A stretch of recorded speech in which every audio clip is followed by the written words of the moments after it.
Thank you very much for coming. My name is Dennis Talley, and I'm a director at Freddie Mac. Work in McLean, Virginia, so I'm one of the East Coast guys that came across. I actually sit in the single-family line of business. I spent the first 20 years of my career in IT, and about 4 years ago, the single-family business decided that they needed a full-time organization focused on data strategy and data management.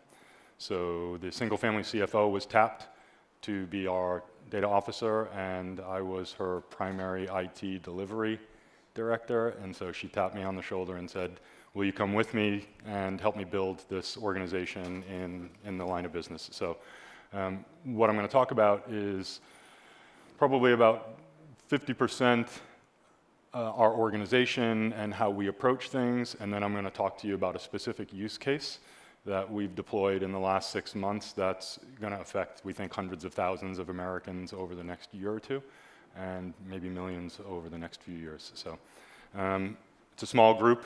I am very used to people interrupting, so if you have a question, by all means, raise your hand. If I don't see you, you can shout at me. So again, thank you for coming. Quick show of hands, Freddie Mac, folks aware of the business model, what we do? Okay, cool. No? Okay, so I'll walk you through it. It's good. Not American? No. Where are you from? Okay, welcome. So the single-family organization within Freddie Mac deals with homes that are generally 1 to 4 dwellings. We have a multifamily organization, and we have a capital markets organization.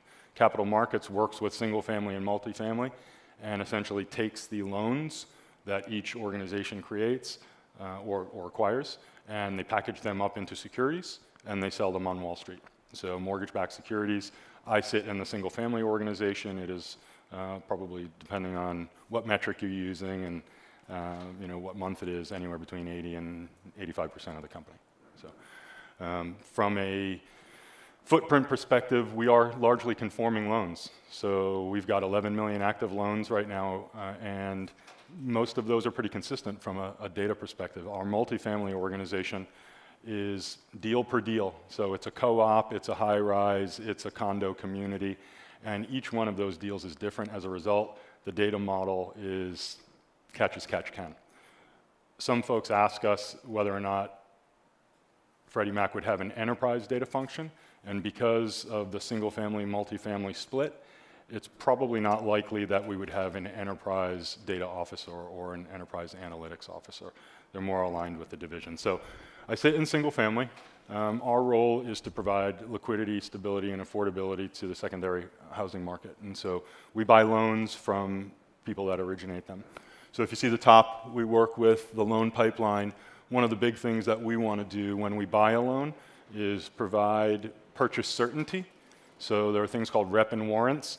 One of the things that happened in the housing crisis was that we were getting information that was not reliable, right? So we have representations and warranties that say the data that you're giving me, you've validated. Well, we found out later that the originators weren't validating that data, and we were taking it on, which contributed significantly to the housing crisis. Right? So purchase certainty is a big deal, because if we don't get the right information from the sellers, then there's a risk that we're going to put that loan back on their books. And once they give it to us, they don't want it back. They want to walk away from that. So credit risk is a big play. I actually have one of my peers here is presenting on Thursday, Balaji? Thursday? He is Wednesday, sorry. So Balaji works in our credit risk organization. Kevin Martelli from KPMG is here, and they're going to be presenting. We are all about credit risk. We want to be the best credit guarantor that our customers can find. So we spend a lot of time in the credit risk space. That's where most of our advanced analytics and modeling occurs. We go through a process where obviously risk management and securitization, risk transfer are all really important aspects. Sometimes we hold loans. More often we securitize them. Servicing is the aspect of managing principal and interest payments and receiving the transactions. We are not a high volume transaction organization. We receive a couple of principal and interest payments a month. We don't have texts, we don't have phone calls, we don't have ATMs or credit card charges. So we've been in business since 1970. We have a 20 terabyte DB2 warehouse, right? So it's not big. We rely on a lot of data sets that are outside. CoreLogic, Black Knight, a lot of the third-party data providers have data sets that we use regularly. But you see underlying is data governance and management. And the widgets that you see, or I guess they're apples, represent data, right? These loan data is the heart of what we do, and it's critical to our success. As I mentioned, I sit in the single-family data governance and management organization, and we wrote our first data strategy within the business 3 years ago. We just refreshed that strategy in the fourth quarter of last year. This is a business data strategy. IT has a data strategy. This is really one that's focused on meeting our objectives. Ideally, they would be the same, but they're not always. So pretty straightforward. I think we stole most of our mission statement from Google. High quality, single-family data, accessible, timely, and useful to the business. Pretty straightforward. I think 4 main use cases that we look at: acquisition to archival, system-to-system integration, analytics, and BI and reporting. So this is underlying the bulk of our strategy, and we are working with our architectural organization to put in place a future state architecture that aligns with this strategy. So as I mentioned, my boss was a former CFO, which means she had Sarbanes-Oxley down. She was solid on financial critical data elements and understood the importance of data lineage and being able to survive audits. We took a different approach than most had taken previously. Most of the data governance work that had been done at Freddie Mac was done within the IT organization. So we wanted to take a little bit of a different approach to it. So the one-size-fits-all sledgehammer where I need a tack hammer from a governance perspective. I just came out of a session with Comcast and they were talking about, governance kills schema on read, right? And so one of the things that we're trying to do is have light touch. We've got an approach that says if you are doing discovery, there's a lower burden for metadata capture and for all of the other things. If you're moving into production, the burden increases over time. So it's a fit-for-purpose model that we use. Again, one of the things that allowed my boss to sign off on our financial statements was confidence in our data. So depending on who you talk to, there's a data quality problem, not with my data, but with your data or your data. And that's something that we had to disprove. We actually found that we had reasonably good data. Data coming in from our service is a little bit of a challenge. We need to provide exceptions, right? Because business is business. Sometimes you can't follow the path that governance wants you to take, and we needed to have a mechanism to deal with that. And then roles and responsibilities. We published a standard, and within the standard, we had 3 primary roles: data owner, a data steward, and a data consumer. So we focused a lot on the data owner. There are a lot of folks that own data that don't want to be the owner of data. They don't want to have to deal with the questions. That's where they're looking for the steward of the shared assets. I actually own our Hadoop implementation, our largest data marts, most of our analytic tools, as well as our third-party data inventory. So what we try to do is make sure that the owners and the stewards are clear in what their roles are, and then we put the burden of non-functional requirements on the consumer to say, it's your obligation to tell the owner and the steward what good data is. What's the threshold for acceptable values and all of that. So we've got all of the tools, like lots of trillion-dollar balance sheet companies. We probably own one of everything, and that's hard. Trying to get to standards is something that we're working on. We have 4 primary tenets within the strategy: empower, simplify, reuse, and control. Coming back from the Grapevine Data and Analytics Gartner event this March, proposed that we change control to collaborate. Control has a pretty negative term connotation within our environment. Why is data so important for us? Speed to market. Traditional IT projects start with a problem statement, then the business goes out and writes a business case to get initiative dollars to build an IT team to go create requirements to do either a waterfall or agile project.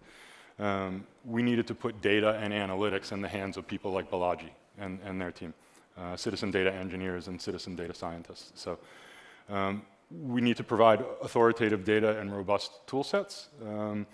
When we started, we had RStudio and Anaconda on desktops only. We had no Spark, we had no Hadoop. Within the last 3 years, we've deployed Anaconda Workgroup in a server-based environment. We've got RStudio Enterprise. We've got Spark running on our Hadoop cluster, and folks are kicking away on PySpark quite a bit.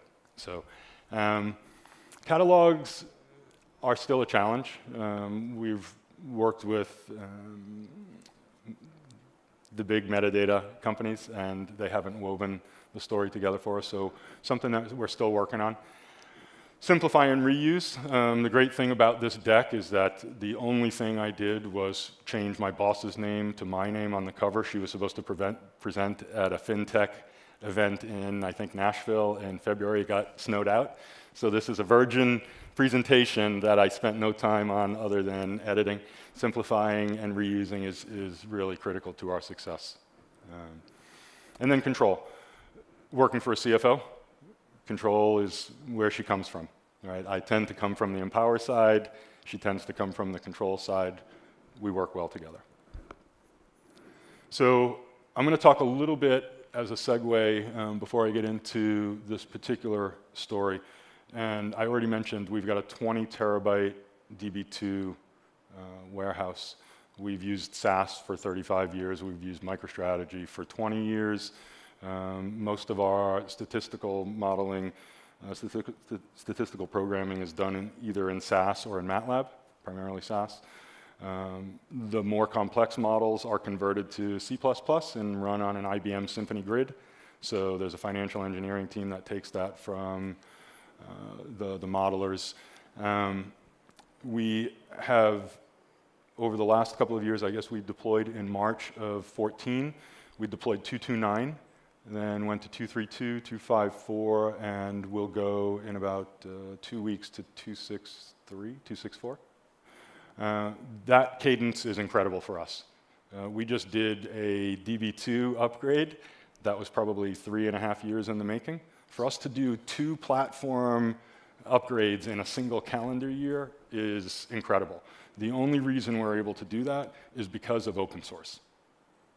One of the first things that we had to do when we signed the contract with Hortonworks was, or as we were reviewing the contract, we had to strike the bulk of the first paragraph that said the vendor will assert that the product does not contain any open source software, because we had such an aversion to open source. We said, actually, you're going to have to strike that paragraph going forward because it's comprised almost exclusively of open source software, or it is. So risk profile for the company, our willingness to extend ourselves into that open source world was really, I think, driven by this project.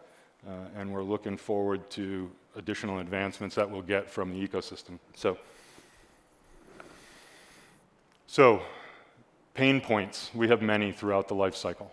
If you think about how long it takes and the uncertainty you have during a mortgage application and you know, the closing on a home, there are lots of points where a borrower isn't exactly sure what's going on.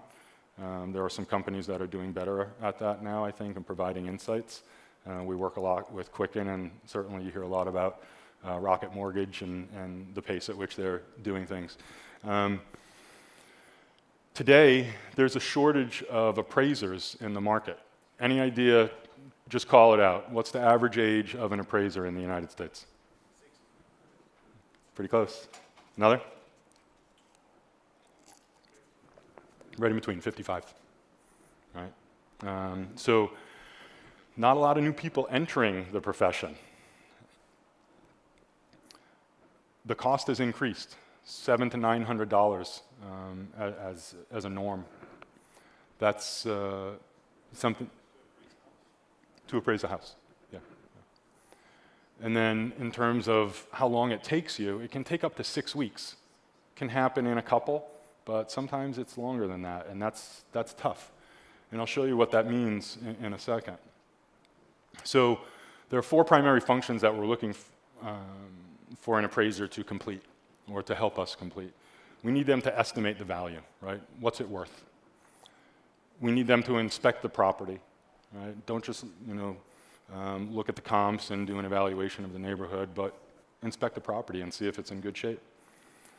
We need to have them help us protect against fraud, right? I think that there are a dozen different actors in the mortgage manufacturing process where fraud is an opportunity, and it's something that we need the appraisers to do their job effectively. And then, the big one that I mentioned before was mitigate repurchase risk. So when Bank of America or Wells Fargo or Citi or Chase sells us loans, the last thing that they want that loan to do is boomerang, right? They don't want that coming back on their books. So what's important for us is to make sure that the reps and warrants that we're providing them, release them from that as early as possible. They don't want strings attached. So this is an interesting graph, and I'll give you a couple of pieces of information on it. First, this graph looks at the delta between contract price and appraisal price. If the difference was less than $100, we netted that to 0. We showed, I think, out to about 15%. I'm going to read you something because it's important. I actually had this in another document, and I wanted to share it with you. So appraisers from 2 organizations, the Office of the Comptroller of the Currency and the Uniform Standards of Professional Appraisal Practices, have guidance for these appraisers. The OCC guidance intended to provide for the independence of persons ordering, performing, and reviewing appraisals or evaluations. An institution's policies and procedures should ensure that it avoids inappropriate actions that would compromise independence of the collateral valuation function. An institution may exchange information with appraisers and persons who perform evaluations, which may include providing a copy of the sales contract. Hold that one. When the value opinion to be developed is market value, an appraiser must, if such information is available to the appraiser in the normal course of business, analyze all agreements, sales, options, listing. And so the reason why I said that is there's an obligation for the appraiser, right? They need to do their job with integrity. The comment there that I told you to hold on to, they can see the contract. 30% of our appraised values equal the contract. Happenstance? No. It's not. So is that a process that we can rely on? We don't think so. If you look at the aging demographic, if you look at the number of new entrants into the pool, if you look at the work product, it doesn't instill a lot of confidence. So what we needed to do is we needed to get better at that process. We are attacking each one of the components of the mortgage manufacturing process. This one's going to speak to collateral evaluation. So, one of the comments that I made at the cab dinner the other night was one of the analysts asked me about innovation, right? What are you doing that's innovative? And one of the things that I said was we've got the courage to ask questions that we couldn't ask before and reasonably expect to get an answer, an accurate answer. Right? We're introducing new data sets to build out our models in ways that previously we couldn't on existing legacy infrastructure. So what kind of data are we interested in? We're interested in repeat sales data, right? So CoreLogic, Black Knight, these are providers that we get a lot of information from. We also get prior appraisal data from something called the Uniform Collateral Data Portal. So there's a program called the Uniform Mortgage Data Program. And I want to say 6 years ago or so, they deployed or they implemented the collateral process. So there's a standard assessment that the appraisals come in. We have a standard format, and that data goes to us, it goes to Fannie and FHA. And this is a real important piece of information for us. We think we've got, what is it, 5 million-ish? 5 million appraisals? So data points, right? You can't always find a comp. So for us to be able to go back through those appraisals is important. We look at public records, right? Quality, aging, property tax assessments, all of this information is available out in the public. And then MLS data, which is pretty critical to us. So one of the things that I'll talk to you about is a suite of applications called the Loan Advisor Suite. And so it's pretty straightforward when you are determining the eligibility of an appraisal. One of the things that we're doing is assessing those reps and warrants, and we're trying to release that obligation. And this is an area where we're applying more advanced analytic techniques than we had previously. For the most part, these applications had been running against iLog rules engines, fired off responses to inquiries that an end user made. Today, we're looking to integrate active models into the applications to give more precise and up-to-date information. We have a loan quality advisor that validates the loan's eligibility for an appraisal waiver. And that's the big piece for us, right? If we can do that effectively, I think it's about 30 or 35% of the loans that we're doing right now go through that. If we can get greater confidence, then we think that there's greater benefit for the American home buyer. I'd get in trouble if folks saw that this was the selling system. This is a loan selling advisor. It's tagged with everything else. So the loan's eligibility, it confirms the eligibility. So at that point, you know the person selling the loan has got confirmation, they're good to go. And then Coverage Advisor documents and tracks the status of the rep and warranty relief. So as they move through the process, to be able to gain certainty is really important. So what does that mean? I mentioned a couple minutes ago, on average, loans are closing 7 to 10 days earlier. We're saving the home buyer between $300 and $700, in some cases more, depends on geography. And then the big piece really is it's tied to that rate lock period, right? So if you shorten the cycle, you've got an opportunity to actually have even greater impact than the $300 that you have on the appraisal itself. So artificial intelligence, I've been to Strata, and there's a little bit more of a business tenor at that event. Coming here and talking about artificial intelligence, sitting in a business organization is a little intimidating. But I'll go down that road and say what it means to us. So machine learning, we've got nonlinear capabilities, right? That's going to work best for finding phenomenon that's difficult for an individual to find. Pretty straightforward. Big data, and this is really one of the things that the platform afforded us. Our warehouse, 20 terabytes. Our initial implementation of Hadoop, I think about 105 terabytes. We bumped that up to 200. In 2 weeks, we'll go to 400. That's usable, about a petabyte and a quarter, middle of the year. So obviously, the analysts are consuming that more and more and more data. They're finding more data every time they take a look at the model. We're introducing new tools like DataRobot to augment human modeling. They're looking for more and more data. And so the last piece really that came together for us is infinite computing, and it's not infinite computing in the form of cloud, but in our world, far beyond what we could ever access based on our legacy infrastructure. So all of this is relatively new to Freddie Mac. We've been dealing with data for a long time, but being able to operate at scale without samples, with technologies that are a little more current, it has been really helpful for us, and people are asking us to move faster. So this is illustrative. I will tell you that I've had a number of folks challenge these. I am not actually allowed to present the information for proprietary reasons, but this is representative of the type of work that we did in building out ACE.